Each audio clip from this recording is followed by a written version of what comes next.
The Durham probe here pointing out the new report showing Clinton campaign paid to infiltrate Trump servers. Again, this news breaking. Your reaction?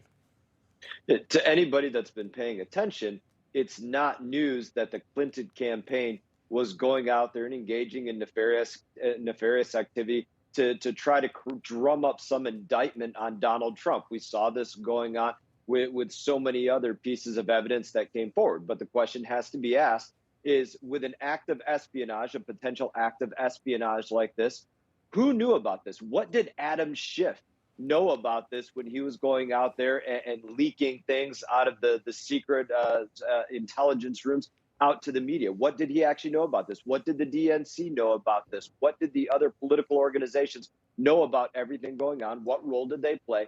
And really, you have a case of the wolf was investigating how a wolf robbed the hen house when you had Jerry Nadler of the Judiciary Committee and Adam Schiff, again, on the Intelligence Committee, going out there and investigating things like this. Absolutely wrong. Let me take you back in time, if I can. Former President Trump spoke about this very topic that you and I are discussing now in light of this report from Durham. He said this back in 2020 and got some pushback. Here's that. The biggest scandal was when they spied on my campaign. They spied on my campaign. Well, there's no real evidence of that. Of course there is. No. It's all over the place. Leslie, Sir, they spied on my campaign and they got caught. Can I say something? You know, this is 60 Minutes, and we can't put on things we can't verify. You won't put it on because it's bad for Biden. We can't put on things we can't verify. Leslie, they spied on my campaign. Well, we can't verify It's been totally that. verified. No. It's been, just go down and get the papers. They spied on my campaign. They got caught. There's so much you could break apart. This is 60 Minutes. Obviously, now it's out in this report here, the filings from Durham. My question for you is this: being a part of the House, to get Congress to enact some sort of investigation, the Democrats control the House. This may change in November. What does that spell for Hillary Clinton or a possible run at it again in 2024? Yeah, so one, pray to God that it changes in November. Number two, know flat out that between now and November, Adam Schiff, Jerry Nadler, Nancy Pelosi, anybody else in Democrat leadership will do absolutely zero as it relates to what's going on into looking into the Durham probe or Hillary Clinton or the DNC or anybody else. But be rest assured, things change in November. You will see folks like Jim Jordan and others that are on the appropriate committees diving into this immediately.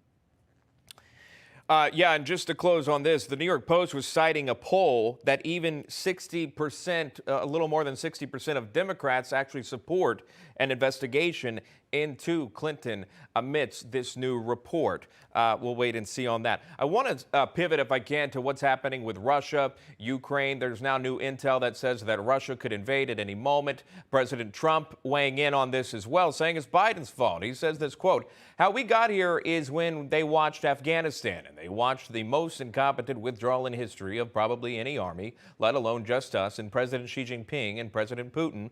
Watch what happens with China very soon with Taiwan," goes on to say this. And they watched that and they said, what's going on? They don't know what they're doing. And all of a sudden, I think they got a little more ambitious, end quote. Do you side with any information within that statement from the former president? I would associate myself with everything that's a part of that statement.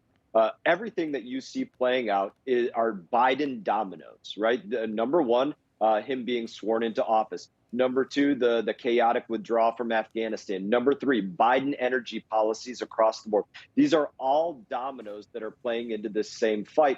And then, of course, you could layer on top of all of this, or foreshadow with all of this, his weakness just across the board in policy after policy.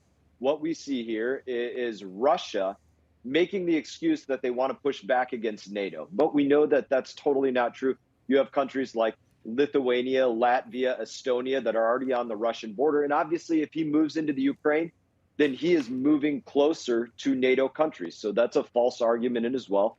They see weakness and they're executing on the weakness that they see. And we could say the same thing about China and Taiwan as well. All right, Congressman Brian Mast of Florida. Congressman, good to see you. Thank you so much for coming on this Monday. All the best.